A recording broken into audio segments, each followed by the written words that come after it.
Good evening from the news room. The news for this Monday, 26th of June.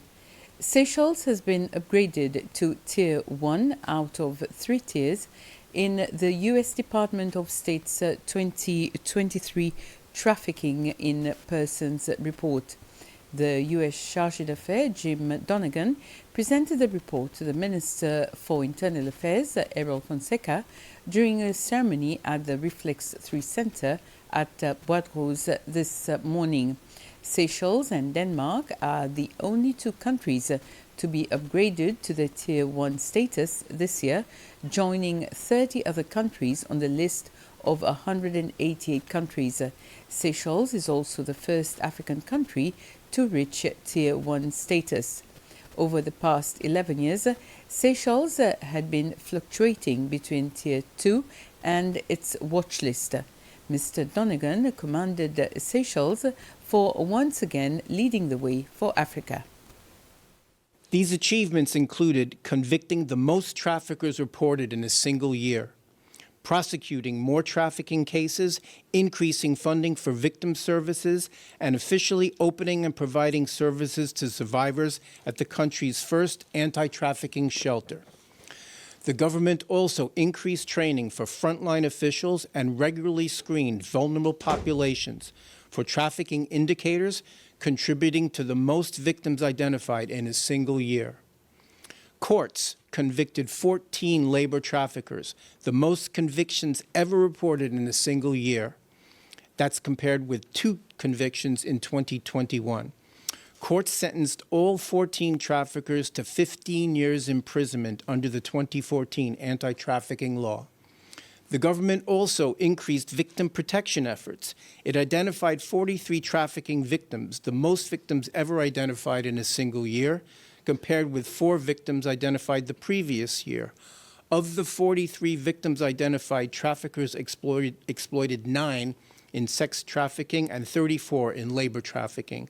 All 9 sex trafficking victims were Seychellois girls, and all 34 labor trafficking victims were adult men from Bangladesh and India.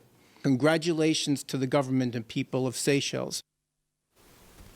A group of employees from the President's Village learned more about substance abuse, especially drug abuse in children. This is through an introductory training for substance abuse that the Division for Substance Abuse Prevention, Treatment and Rehabilitation, DSA-PTR, that started today. During the 2 days of training, the 20 participants will learn more about substance abuse detection, prevention and addiction, to name a few. Nathalie Botus, a Program Officer for Prevention and Education at the DSA-PTR, says that substance abuse is a national issue, so such is the need for everyone to join in the fight to stop its spread.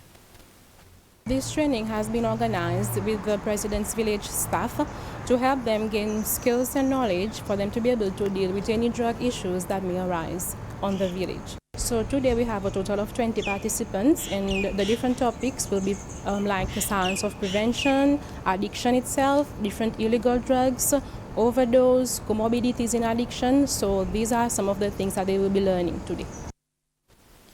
CARE, in collaboration with the Ministry of Education, organized a Resilience and Hope March for the International Day Against Drug Abuse and Illicit Trafficking. The main aim was to spread the message, say no to drugs in the community, and raise awareness amongst the children and build their resilience against drug abuse. The MNAs in the neighboring districts came to give their support to the cause. The School of the Exceptional Child was also in attendance, as the students there are not spared from social issues. In the case where 3 men were arrested for the illegal possession of arms and ammunition, they have been formally charged in court this morning, whilst the 4th suspect has been released from this case. Roger Poole, Barry Souf and Melvin Souf were charged in Supreme Court today. The charges against the 3 men are possession of illegal weapons and ammunition, as well as to seek the sale of weapons and ammunition. These men were intercepted during an attempted arms sale on Praslin. After a search of a private property in Praslin, a gun containing bullets as well as a fish gun were seized. The owner of the place where the weapon was seized, Jean-Pierre Poul, also implicated in a drug importation case, was released in this case this morning. But the other 3 men have subsequently been charged. FIFA's Secretary General Fatma Samoura is on a 3-day visit in the country. Mrs. Samoura met with the Minister for Sports, Youth and Family, Marie-Céline Diallo, this morning at the Family House at Bello. Also present was the Seychelles Football Federation Chair, Elvis Shetty, and its Chief Executive Officer, Denis Rose. It was also an opportunity to discuss about women's football and youth competition, but also to see how ready or how prepared the government of Seychelles was in hosting in 2 years one of the biggest competition of FIFA, which is Beach Soccer World Cup 2025.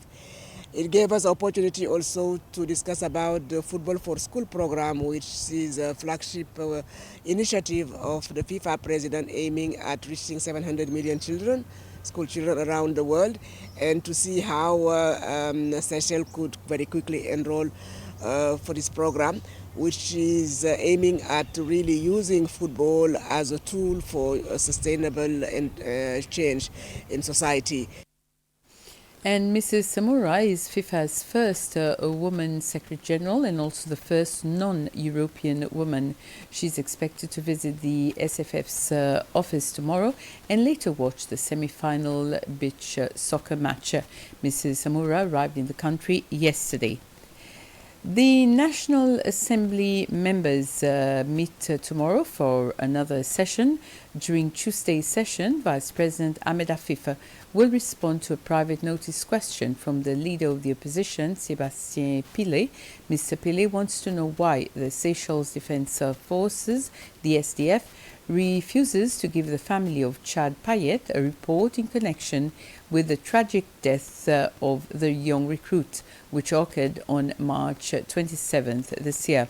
There are also 8 questions from the members for the Minister for Health, Peggy Vidot. The Assembly will also debate on 2 motions.